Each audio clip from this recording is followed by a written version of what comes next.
بسم الله الرحمن الرحيم marka hore waa idin salaamay qofa wakiilka ahay oo gudoomiyaha warqad ii soo dhiibay warqadaasna waxa ku qoran budgetkii 4 sano la soo dhaafay lacagihii bixiseen iyo meelaha ku kala baxeen ku qoran marka waxa jeclaan lahaa in ay gaar la ahaataan muddada gaaban waana waxa ku soo kooba wax ka yar 3 daqiiqo qof walba lacag bixiyay oo kamida beesha wuxuu xaq u leeyahay lacagtaas meesha ku baxday inuu ogaado marka gudoomiyaha warqada uu soo diray idin akhrinaya kulli aniga khudbadeeda intaas ay ku koobantahay bismillaahir rahmaanir rahiim assalaamu alaykum wa rahmatullaahi ta'ala wa barakaatuhu dhamaantiin walaalayaal adeerayaal iyo dhamaan xubnaha kale ee beesha ee fadhiga jooga waa idin salaamaya marka hore sidoo kale waxaan idin kaga mahad celinayaa muddadii adkeed aan soo wada shaqeynay 4 sano hore oo yaani duruufo badan iyo waxyaabo badan lagu soo shaqeeyay waxa sidoo kale bogaadinayaa ama soo dhaweynayaa xilka cusub ama gudoonka cusub mar labaad ii doorteen inaan hogaamiyo walaalaha Samaroob sidoo kale waxaan jeclaan lahaa xilka mar labaad igu soo celiseen inay igu taageertaan ama garab igu siisaan sidii horeba oo u dhici jirtay waxaan idin xusuusinayaa inaan nahay dad ehel ah walaalo ah dadkana iskaga xiga sidoo kale waxaan ku sifownay isjecel maxabo iskaashi walaalnimo iyo iska warqab joogto ah taas oo hadafkeedu yahayna waxa aan ku midownay waxaan idin xusuusinayaa muddada aan soo shaqeynaynay iyo waxyaabaha la qabtay sidoo kale waxa xusid mudan in deegaan ahaan iyo dad ahaan aan gaarnay horumar wanaagsan haddana waxaan jeclaan lahaa yaani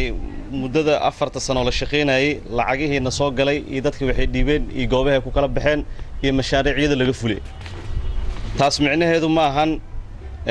inaan la isku kalsooneen balse waxay tahay in qof walba oo naga mid ah oo ogaado sida aan hawshan u wadno ama u qabanay waxa la mahadiisa inaan isku ururinay lacag dhan $8,210 $8,210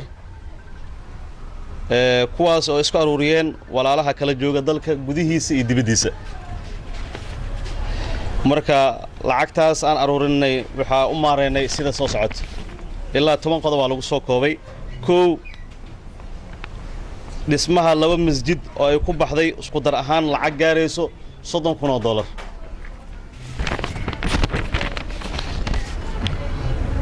labo gargaar caafimaad oo loo fidiyay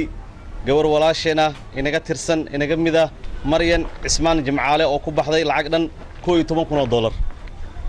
saddex iskuul aan hirgelin mushaaraadkooda ay ku baxday lacag dhan $18,344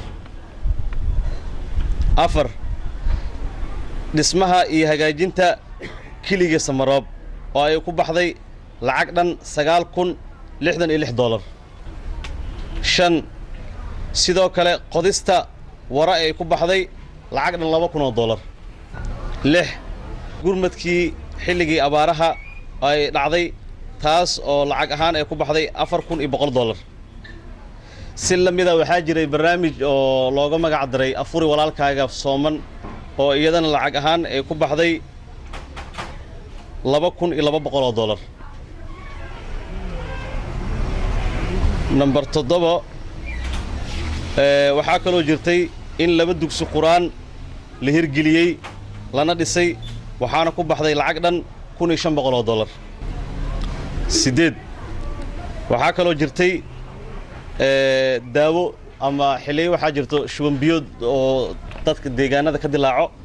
marka waxa jirtay mar shuban biyood dilaacay oo dhaqaale ahaan ama miisaaniyad ahaan loo qorsheeyay lacag gaaraysa $1,000 ugu dambeyn waxaa jiray qof xanuunsan oo kamid ah beesha oo iyadana loo gartay in la siiyo lacag gaarayso $1,000 marka wadarta ama totalka guud ee lacagtaas oo $88,210 qaab noocaas loo qorsheeyay. Assalaamu alaykum wa rahmatullahi wa barakatuh.